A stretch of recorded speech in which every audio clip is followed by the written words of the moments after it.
And okay, we are ready to start. So from the US, we have two first-time campers that are going to present awesome stuff to us. Matt and Adam, they are going to talk us about product review and the malware and the backdoors that they have been able to find in those situations. So please give a huge applause to our speakers, please. Thank you. Hello, thank you. I'm Adam Shaw, and this is Matt, and this is our time in a product review cabal and the malware and bugs that came with it. A little bit about us. I lead a team of AppSec engineers. I'm a home lab enthusiast. I have my own conference that I help run in Omaha, Nebraska in the United States. And I help run my local DEF CON group. And also I help with a conference in Hawaii called LocoMocoSec. Highly recommended if you're able to get out there for that one. And hey everyone, my name is Matt Virus. It is my real last name. I'm an IoT engineer at Cisco for about 15 years now. I'm a part-time farmer. I'm a big hardware junkie. I take everything apart and find out how it works. I'm a former DoD forensic malware reverse engineer analyst, and I'm founder of hackspace.io. Slides and stuff from previous projects are posted out there, so go check it out and follow us both on Twitter or on Slack or wherever. Awesome. And just a quick disclaimer, all of this work was done for research purposes only. Nothing we discussed today is representative of our employers. We ensured that every review, photo, and video were immediately taken down and reported. This is platform agnostic. It affects all online retailers, not specific ones. And we're an ethical cabal. So in July, we were accepted for this talk. Big thank you to Milliways and the staff that put this on. This is one of my favorite childhood books, so I was super pumped about it. And then in August, we decided we had to make the slides. So if you saw us, by our tent, we were working on this for quite some time. This is my wife and I. This is like our normal interaction when we have a talk coming up. I've almost started. So in 2020, there was obviously the global pandemic with COVID, and it meant that everyone needed to wear masks. It was known for three things, right? Masks, video streaming, all those streaming services, and online shopping. Yeah, so what kind of stuff did you order online? Maybe groceries, maybe delivery for food or things like that.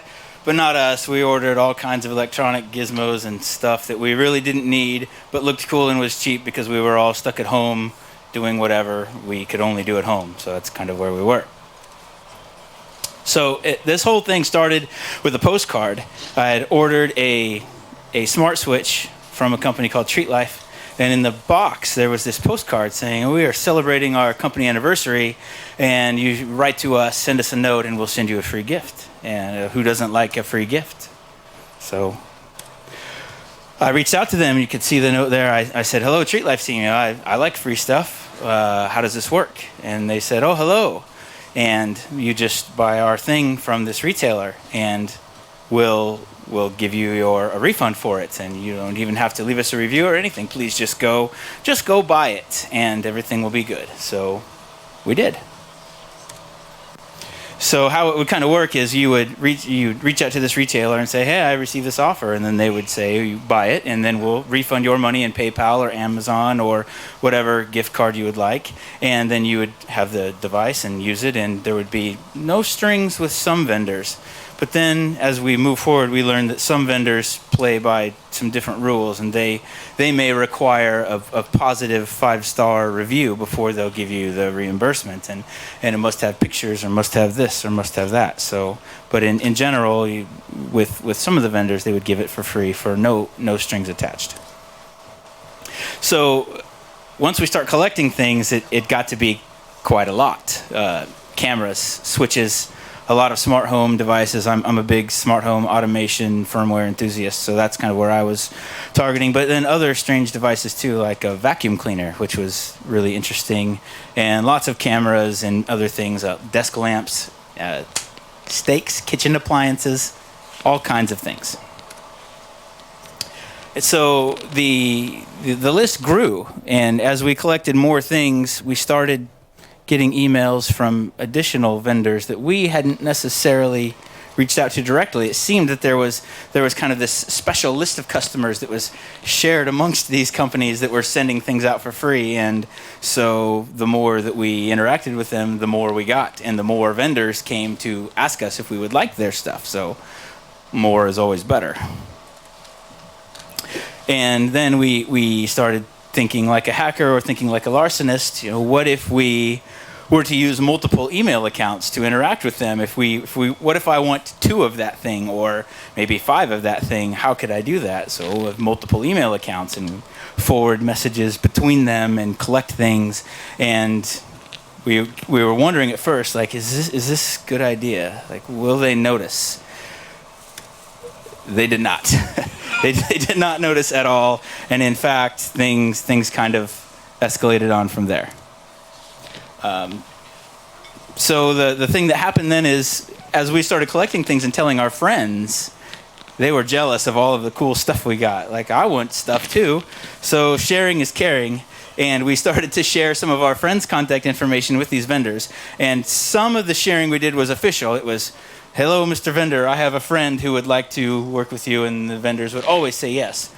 But then, as we'll talk about in a slide or two, some of the referrals were maybe not quite so official. So we'll talk about that in just a moment. Yeah, and along the way, we realized that there's just a bunch of people out there sending these messages, and they don't really care what we respond with. They don't really care who we are. They don't really care, you know, where we're sending the items. I was sending items to like family members at some points, and then I realized that they didn't care. So I started sending them to different apartments in my own house. I had 6 or 7 apartments in my house that I would send them to, and they just all show up on my doorstep. And we realized, okay, let's just share the.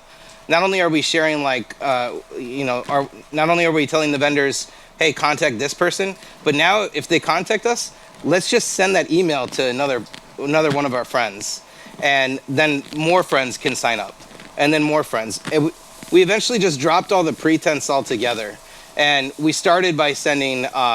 We would change the headers and modify the email and make it look like they had emailed us. But at the end of it, I was just replying to ones that were sent to Matt, for example. You're like, hey, Adam, I got an invite for a pool filter and some kitchen knives. Would you like that one? And I'd say, I need some knives. Sure. And I would just reply to the email address and say, please send me knives. And they'd say, okay. And so they just send stuff then. And we started sharing the best invites. And this is how we built this cabal of people who we would just share all the invites with. And we'd say, hey, I got an invite group or chat, and this invite is product X, Y, and Z. And somebody would say, I need product Y, and so we just forward the email to them, and somebody else would say, I need product X, and forward the email to them. And nobody ever seemed to notice. And everyone just got free stuff. The profit slide where Matt had all of those different things, every one of us had closets like that, you know, where we were just filling up with stuff. The problem is they started turning into pushers. They started sending us emails and they'd say, hey, here is 60 products. Pick 2 of them that you want. And they would be the most wacky products. Sex toys. Dog treat dispensers. Yeah. Pool floaties. Yeah, scooters, toilet uh, drain stoppers. Yeah, pasta dishes, and we didn't really care about a lot of those. What we cared about was the technology ones that we were interested in and researching. But it got extensive, and there was a few main characters in this. If you see these on your recommended anywhere, know that 90% of their reviews are probably fake. One of them is Victure. See all the different emails. It's a little difficult to see in the sunlight over here, but all the different emails on the right from Victure over 2020. Apeman was a big one. They would send us emails constantly, and Treat Life. Treat Life was one of our favorites. By far the favorite. Yeah, because Highly recommended. well, they send good quality products that are mostly not. Well, we'll get into the technical details in a minute, but they also never really cared if you did the reviews or not. We would go and make a review, and for some products, like that, you had to have a review before they'd reimburse you, and then we would immediately delete the review and report it. Or other products like Treat Life, I could just open up my developer console in Chrome and just edit one to look like I just made a review and screenshot it and send it, and they didn't even look. They were just like, all right, here's money. Here you go. Yeah, or even they would just say, please send us your order ID. Yeah. And after they got the order ID, they would just pay right away. Yeah. And then Facebook groups. We were involved in a lot of these. In fact, we have, after the pandemic, we pretty much stopped doing this. It was a while back, but we still get invites all the time. And they're primarily moving to Facebook now, I've noticed. I get a lot of Facebook invites, and they email to me to join their Facebook group. And they're actually moving countries now, too. While I was preparing slides, one of the emails I got for a Facebook group was specific to Thailand. So they only in Thailand do they want people to come and do reviews, which I thought was interesting. But what about the stuff, right? Like, we're getting all this free stuff, but what about it? And for that, let's dive deep. Yeah, so this is by no means exhaustive or complete. This is just a few of the particularly interesting details from a deep dive of what the hardware and software looked like. So I encourage you to do your own research and follow along if you'd like. So the first case study we'll talk about is the three T's: Treat Life, Tekken, and Tuya. So Treat Life and Tekken use the Tuya IoT platform. Maybe some of you have heard of the Tuya platform. It's one of the largest in the world. And anybody can sign up to use Tuya. You just pay them a few dollars, and you can use their development kit, and you can even use their hardware that they kind of white label. And then you can cook your own firmware for it, and it's very interesting. So interesting things about Tuya is they store a number of things in plain text. They collect a number of things plain text. The phone number, the device that you use to set it up, the SSID that it connects to, the device stats, like when a light switch turns on or off, things like that. But where things get really interesting and particularly dangerous that maybe people haven't thought of is a number of the vacuum cleaners, including the one that I got through this program. They're using the Tuya platform. So the floor plans of your house are potentially in the Tuya cloud, and whatever vendor sold that to you can access that and sell that to anyone or do whatever they'd like with it.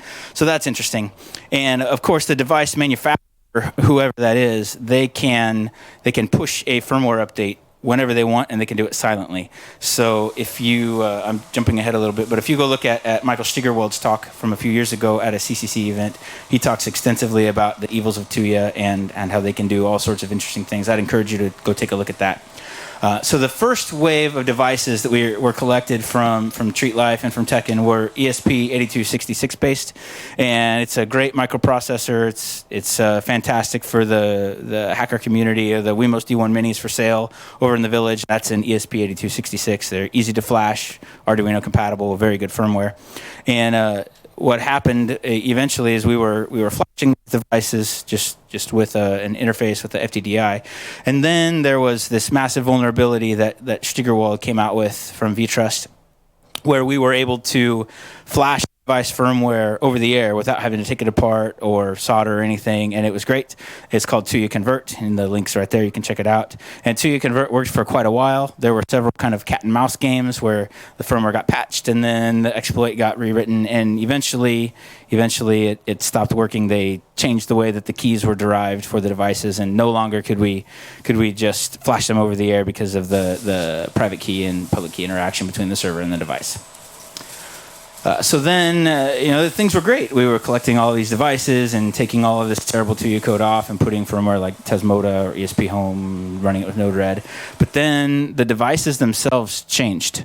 The ESP8266 disappeared, and despite this very substantial change in the device, the FCC documentation never changed. And that's kind of an interesting question for devices that the FCC reviews. If there's a substantial change, it's supposed to require a follow-on examination. I would say that changing the microcontroller would be substantial enough to require a new examination. So it became very hard to know which device would have which controller or which MCU. So we kind of got to where you try to order from maybe different vendors and try to find one that had old stock, because at the time, we didn't really know what to do with these processors, and we didn't want to just put them on our network and deal with the evilness of Tuya. But the interesting thing about these controllers is they were the same pinout as the ESP, but they were not able to run Arduino code, so it was good and bad. Then we figured out that they're pin compatible with the ESP32C3 and the ESP12F, so we'd use a hot air station and just drop the chip off, and then put a chip flash with Tesmoda or potentially ESP Home, but usually Tesmoda, so you could step through the GPIOs and figure out the hardware traces and do that easily. So then everything was very good again. We could take these devices with terrible processors and use them with our open source code. Very good. But then, moving forward, Khalid Nassar and some others, there's an excellent post here. You should definitely go read it. He walks through a very detailed posting of how some data was stored in some fields inappropriately, and there was no bounds checking on it, so we're able to inject code into that buffer. And through that, we're able to run a vulnerability that's been named Tuya Cloud Cutter. And with Cloud Cutter, originally, we were able to modify the local keys on the device. And when we modify the local keys, we could potentially write the same key to all of the devices that we're working with. So we have a common key to access our devices. And once we modify the keys, then Tuya can no longer interact with the device. So we still have untrusted firmware, but we have a device that we can control that no one else can control. So it's generally good. And there are ways to hook that device with different automation platforms and make it work. So that was good. And but then, as we moved forward, there was some substantial development done with a project it was originally called LibreTuya, but Tuya got mad at that, so it became renamed LibreTiny. And another one called OpenBeacon. LibreTiny is a port of ESP Home that runs on the Beacon hardware, and it looks a lot like ESP Home, works the same, is YAML-based. There's a container plugin for Home Assistant. It all works very well. And OpenBeacon is a standalone hardware. It's kind of sort of similar to Tesmoda, if any of you have used it, but it gives you an API and MQTT and everything, and it runs standalone on the device. Fairly stable, revved a lot. The developer is active in a lot of Discords, and as is the developer for LibreTiny, very active. So in the end, we have hardware that was previously untrusted, that we couldn't work with, that was linked to a generally evil overlay platform. But now we're able to put whatever firmware we want on it, control it how we want, and we're able to audit all of the functions that firmware does. So very powerful when we take a device that we can't trust at all to a device that we absolutely trust, and we can do whatever we'd like with it. The next case study is around cameras, and there are many cameras that were collected. I use these. I live on a farm, so I use some of these cameras in the shop and for outdoor surveillance and kind of all over the place. So many cameras, and the default and stock firmware was very much not good, very unstable, and very interesting connections outbound.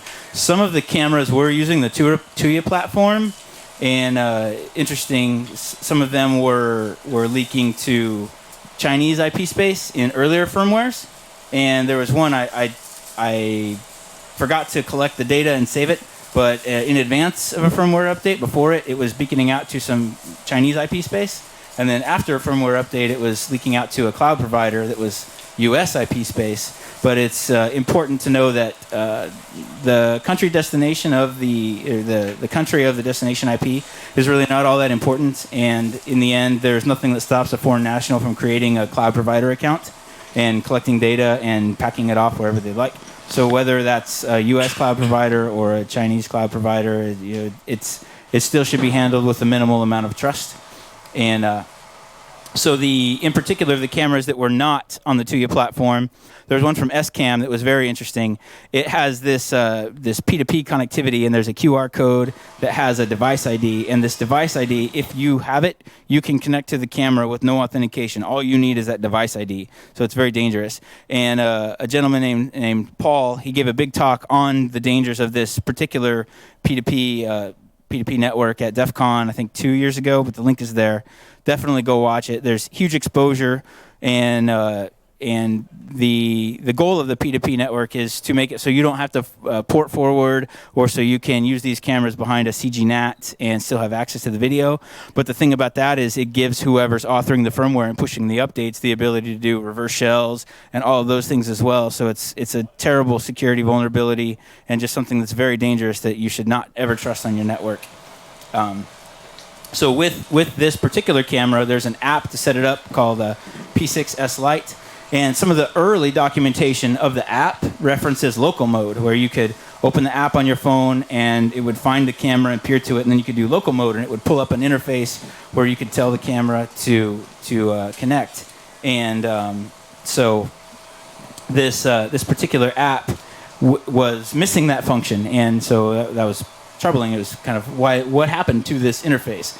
So I started trolling around on an Android phone and was able to connect to the SSID broadcast by the camera, and then exited the app, dropped into the network settings, and saw that it was a very non-standard, very strange DHCP IP that I'd been assigned, but with a very common gateway, a .1 gateway.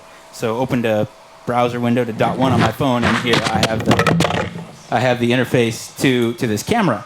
And once I have access to the camera's web interface, I was able to configure its SSID and configure it to join my network, and I was able to not allow it to register on the P2P network. So interesting functionality that was there in like the 2.x version of the app that was gone in the 3.x, and they're now on 5 or late 5s or early 6s. So it's like that function was purposefully taken out. At least that would be my conjecture. So an interesting removal from that APK.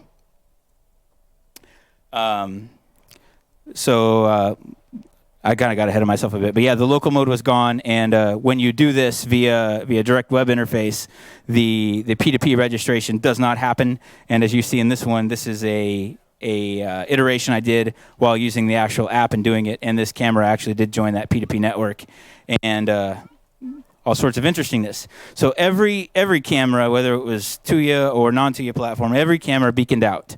Some a little bit, some a whole lot.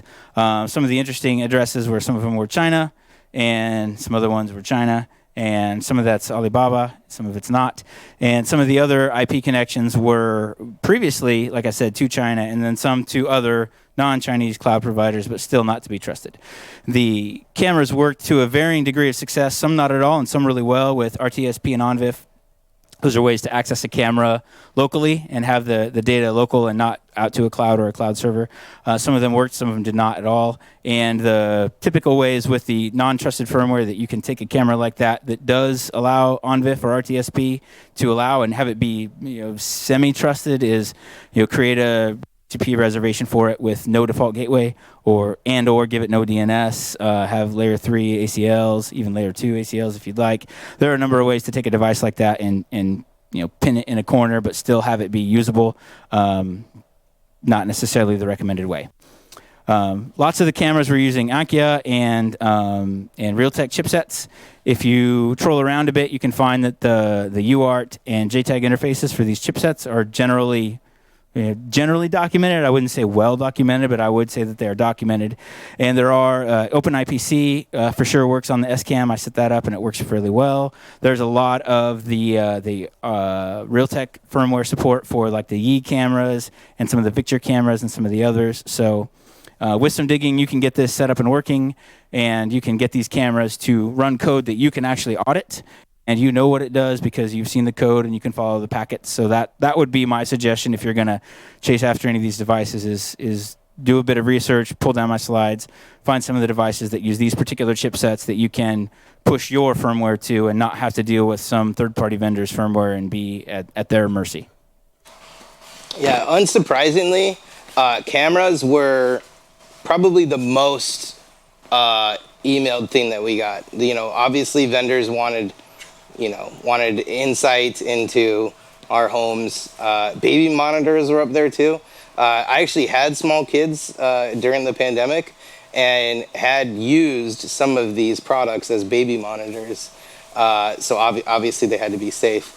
The other big one was some type of routers, right? There was mesh routers and Wi-Fi extenders that they were always offering.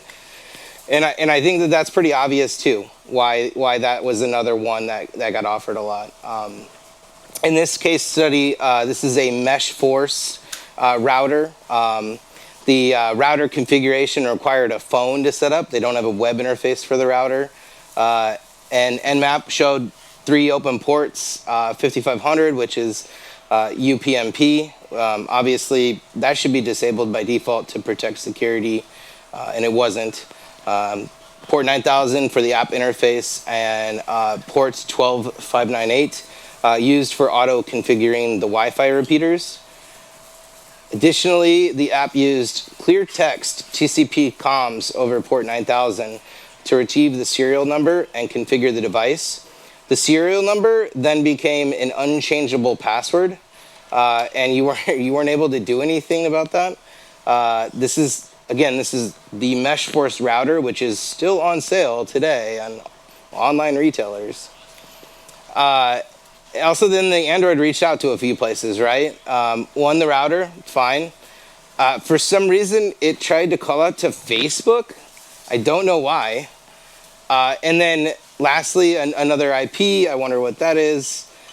It's China. So this is another case where we were looking at a device that basically, was calling out to places to give them access or some type of data. And what else went wrong with it? Well, we had an APK of the app, right? The Android app. So APKs, obviously, we can expand and delve into them.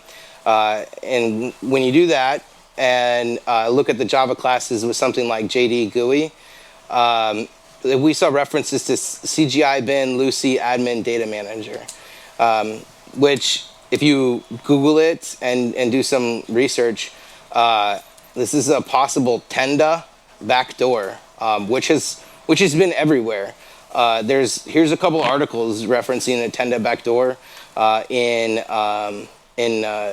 wireless routers, and this is something that is very similar, and that's as deep as we went right there, because that was enough for me to junk it, to be honest.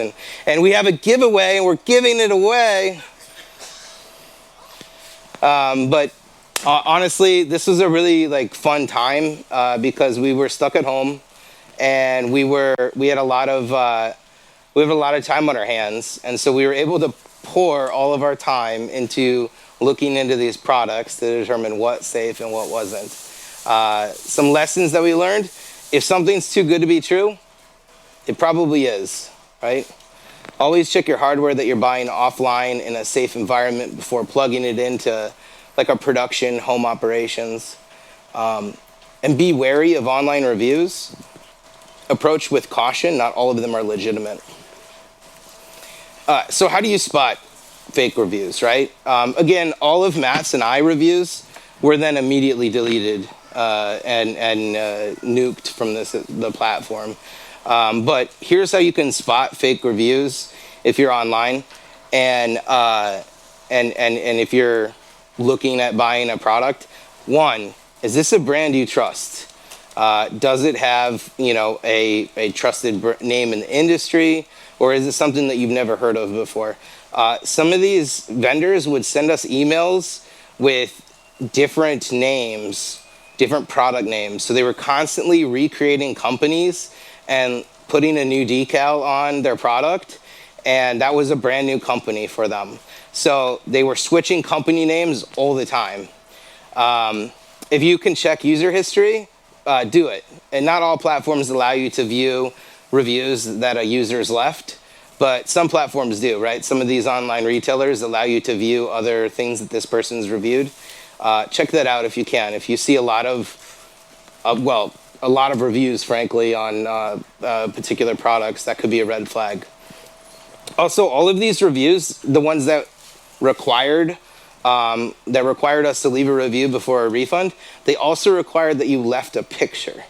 So I'm not saying that pictured reviews are necessarily more fake, but that's something that was like bare minimum. You had to add it. Yeah, sure. And one other thing is the reviews all had to be 5 stars. Couldn't be 4, had to be 5.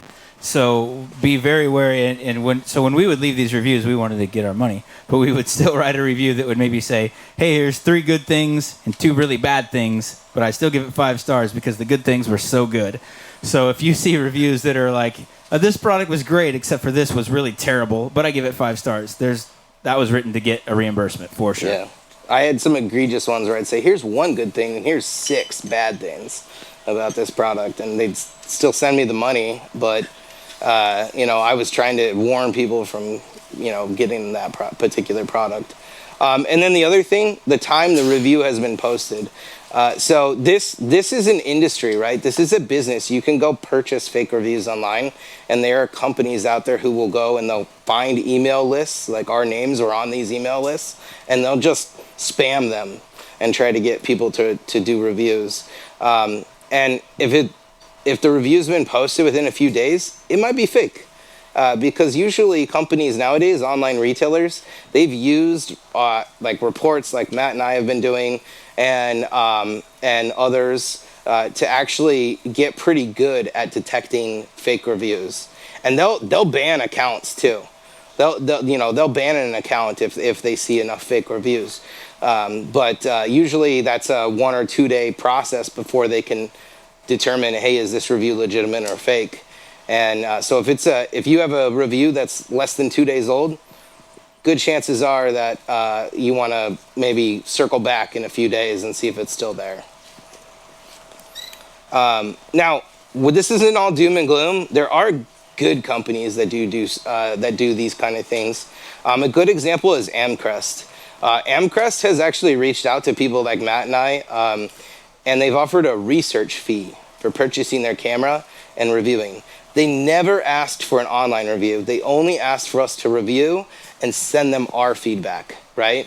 And this is an example of a 4K camera that they sent us. And the product cost $80, but the research fee was $140, which is another good way to do it. Not only that, but we were still able to pass the emails around the Cabal. And so we all have Amcrest cameras now, which is great. The feedback we gave them, we think is valuable too. One of the things that this is a little difficult to see here, but hopefully the stream can see it in the videos later. But there's a red, there's a red lens on this camera and a red lighting area for the infrared at nighttime. The product doesn't actually have it, but the picture has it. So that's something that we were able to call out. When you open the box up, it actually looks a lot cleaner than the picture that they're using for the product does. So we were able to call it out, we give them feedback, and that's a good symbiotic relationship, right? Where we're able to give them good and honest feedback, but we don't have to then go and leave them a 5-star review and inflate their online reviews. That said, I'd be happy to give this a 5-star review. It was a good product. So. Some sources that we didn't mention in the slide deck, ku.nz, this is a blog. This gentleman actually researched the mesh router before I did, and so a lot of the same things that he found, we found, but that's a good one. Also, all the icons that we got are from the Noun project and the flat icon. It's all sourced free icons.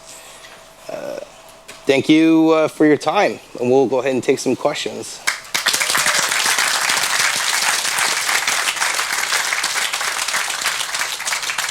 So yeah, thank you a lot from a great talk. The questions are going to be there, so please line up. If you're want to make the questions from the internet, the obvious channels from Fediverse and Matrix are taking questions as well. Yeah, can you guys tell me what's the most expensive item you got? So there were two things that I got that were kind of noteworthy. I got a robot vacuum that was around $200 and still works pretty well. Don't trust it at all, but it works well. It's in my shop. It cleans the floor out there.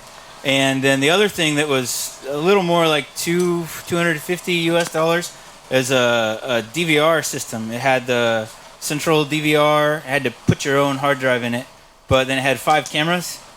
And the cameras, it was all ONVIF between the cameras and the DVR, and it worked really well. But the review that was submitted for that product actually got flagged as fake and got deleted in the lag time between when I reached out to the vendor to request the refund. They said, "Oh, your review that you sent the screenshot of does not exist." And I was like, whatever, it is what it is. So I had to send that back. But yeah, the vacuum was $200 and the DVR system was around $250. Yeah, the most expensive thing that I got was actually probably that mesh router, which is around $200 as well. There was a clear cap on, at least when I was going through it, on the amount, like dollar amount that they would go, which was usually $250. If it got above 200, it was they were very demanding on the type of review and the type of account that you had to have in order to post the review. A lot of these people required that you have an account with that online retailer for over 2 years before you could post a review on something that was expensive. Yeah, and on the expensive things, like one other thing that we didn't mention is they would have these stipulations, like you must have a long-standing account, you must have this. But then they would try to sweeten the deal a little bit. They would say, and we'll refund plus a 10% commission, a 10% uplift for your trouble. And then sometimes if you would tell a vendor like, no, that's a lot of work and I can't do that. They would say, well, what if we paid you half up front and then you post the review and we pay you the other half? So they would get really aggressive and try to get you to buy the higher dollar products. Yeah, I got a projector that was about $200 too, and their sweeten the deal was a projection screen, which I thought was really good. I was like, oh yeah, that sounds great. So they sent me a big sheet of paper. So. Okay, we can have the next question from there as well. Thanks for the talk, guys. My first question is, what do you think the main motivation for this type of behavior is? Is it profiteering, e-crime, state-sponsored, or is it a mix of them all? Yeah, so I think that even within what we did, there were multiple motives.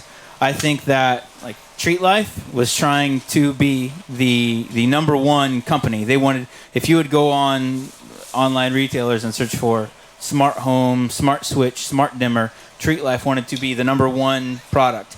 And the way you get to be the number one search result is by selling the most volume, and selling volume to people who will maybe write reviews, but more just selling volume, period. So I think Treat Life was trying to trend in the searches. And I think that maybe other vendors had different motives as far as data collection and marketing and selling data. So I think both. Yeah, I think some of the, so there's an external company, right? There are external companies that actually do. There's external companies that actually that do this, and they'll sell and they'll market and they'll get you reviews, etc. And what they're going for profit, right? But if I'm a bad actor and I want my backdoors in as many devices as possible, I hire them to then go do that. So there's two different kind of motives I see. But good question. Thank you.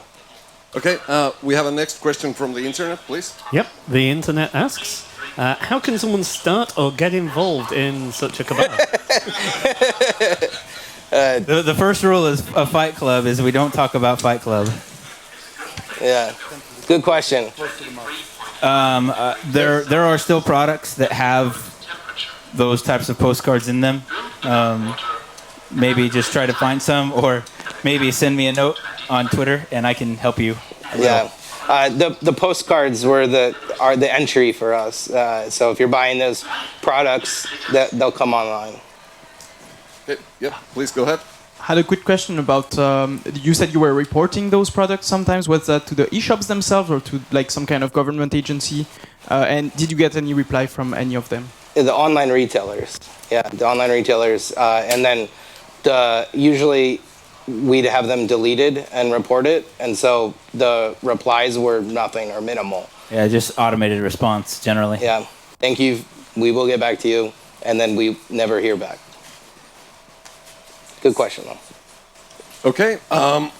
We have still time for a couple of questions if somebody has some. If not, please give a huge applause to Adam and Matt. Thank you. And thank you again to the Milliways crew for putting this on.